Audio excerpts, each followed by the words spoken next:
expansion. The Big 12 has received preliminary indications from media partners there will not be a significant financial hit if A&M leaves, especially if a suitable replacement is found. To that end, the conference has already formed a committee to explore expansion, so musical chairs in college sports continues. And the guy who some might say should get credit or blame for this tumult is Harvey Schiller. He's a former commissioner of the SEC, of the Southeastern Conference. Schiller helped propel the SEC to national prominence by laying the groundwork for the last expansion, Arkansas and South Carolina in 1991. So how does it feel? Once again, a summer of realignment for the college conferences. Does it bring back some good memories for you?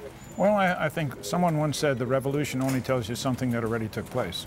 And I think that people were looking to realign themselves in a variety of different ways. And I think it's going to continue until either a new organization forms that takes the place of the NCAA, or the NCAA comes to the realization that they have to do more for the schools they represent. Well, a new organization, or maybe 4 new organizations. A lot of people talk about these 4 super conferences. You know, taking a look at the media climate overall for these television rights, the money is astronomical. $3 billion for the Pac-12, the Big 12, as I mentioned, getting $1 billion. Do you think it's inevitable, Harvey, that we go to these 4 super conferences at some point? I think it's inevitable because there's very little that some of the larger schools have with what you might call the smaller institutions when it comes to facilities and recruiting budgets and what they pay these coaches today, which is really remarkable. But I think overall, what probably will happen is that there's new alignment of the majors with themselves, because they all want to make sure they still have recruiting rules and everything else to work together. They don't want to have, one of the issues, as you said, with Texas is really that they're getting extra revenue compared to everyone else, which puts them in an unusual advantage. Sure. If you're Texas A&M and you can make $5 million overnight by joining, an extra $5 million by joining the SEC, you know, maybe forget about tradition. I mean, what do you do? Would you go? I don't think it's just about the money.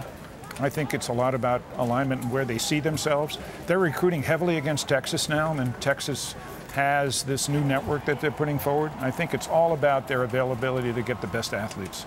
But do you think that Texas A&M in the long run might be hurting its recruiting abilities? I mean, here you are giving the chance for SEC coaches to play in College Station every year. Well, I think it's all about, for an A&M or a Texas, is getting the best athletes in their state. So I think it's less about whether they get an athlete from Alabama, Mississippi, or Florida, but I think it's all about how they can still win in Texas. Well, are they still going to be able to get the best athletes from their state? That's my question. Now, some might be tempted to go play for Alabama or Auburn. Well, a little bit of secret. When we were looking at expansion, and a number of institutions that wanted to be part of the SEC that range from Virginia Tech to Tulane to Texas.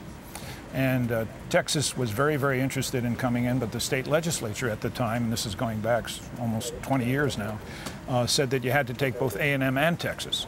And there was an interest in expanding well beyond just adding 2 schools, whether bringing 13 or 14 at that time.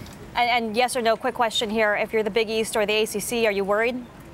I think those two conferences have to worry more than anyone else, plus the smaller ones like the Mountain West and others in the WAC. All right, fair enough. Thank you so much, Harvey Schiller, former commissioner of the SEC, and not the financial SEC, the Southeastern Conference, the one that we all like to watch, Adam.